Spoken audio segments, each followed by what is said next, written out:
Money is a level. And whilst you are seated right now, you must think, does my level suit millions? Now if I say, receive $1 million, you will see somebody running with 20 bonds. I'm receiving $1 million. That's a joke. 6 zeros following you. 6 zeros following you. Saka kuti ugoona kuti ari kukuparidzira hasi mufudzi imhumhi.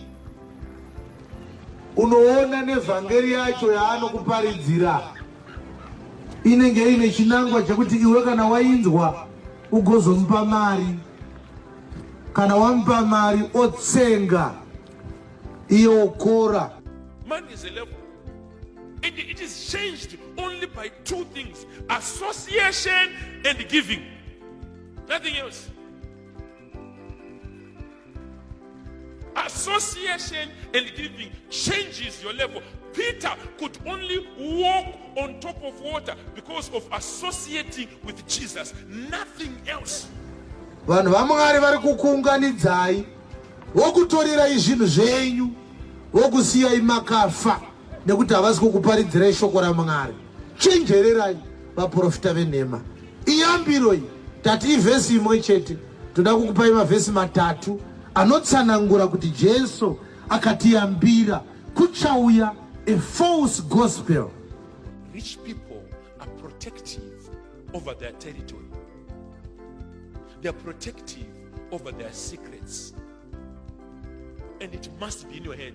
If they lose you, they lose nothing. Rather, they are losing a problem. But if you lose them, you are losing an opportunity. Let me repeat this. If a rich person loses you, he loses nothing. Rather, he is losing a problem. Nokuti vachamuka vana Kristu venhema. Vachamuka vana Kristu venhema.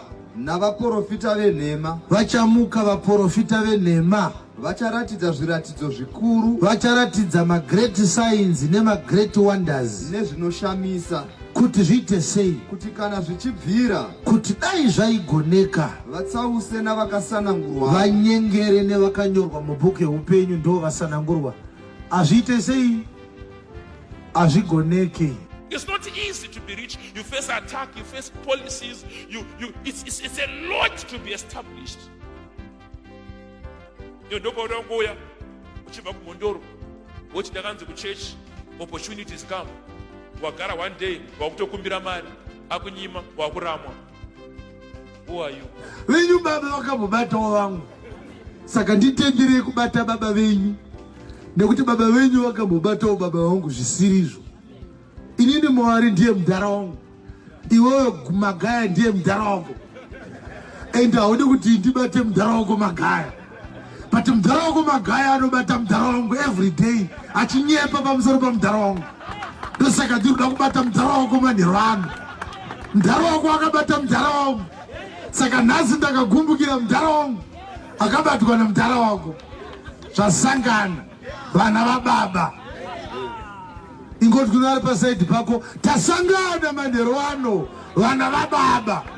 Mumwe nemumwe ari kurwira vake baba. Tendere mweya uri pauri, au tendere ora iri pauri does not allow you to go beyond to get a profit. Corrected by giving, corrected by association. It's a simple that nyango wakadii nyango ndakakupa imwe 2000 inoota unongoramba uri pa 2000 ipapo haubvumuzwa ubata profit. Corrected by giving. Manje munofunga kuti kunyima ndoti zviwande nyimai. Kureva kuti kana muchitoparidzirwa kunzi bvisai chegumi, ari kukuparidzira evhangeri iyoyo ane mweya wa antikristu imbavha. Sunungurwa hapo wakabatwa ipapo. Ngaiwedzere mari, ngaiwedzere mari, ngaiwedzere mari, ngaiwedzere mari, ngaiwedzere mari, ngaiwedzere mari. I speak and I declare a change of level, a change of level, a change of level, a change of level, a change of level, a change of level, a change of level. More money in your life, more money in your life, a better house in your life, a better property in your life. Vhangeri ndeya Mwari inotaura zvemwanakomana. Ndiani ari kutaura? Ndi Paulo.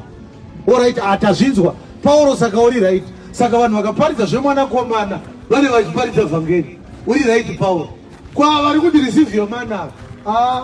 Havana vhangeri.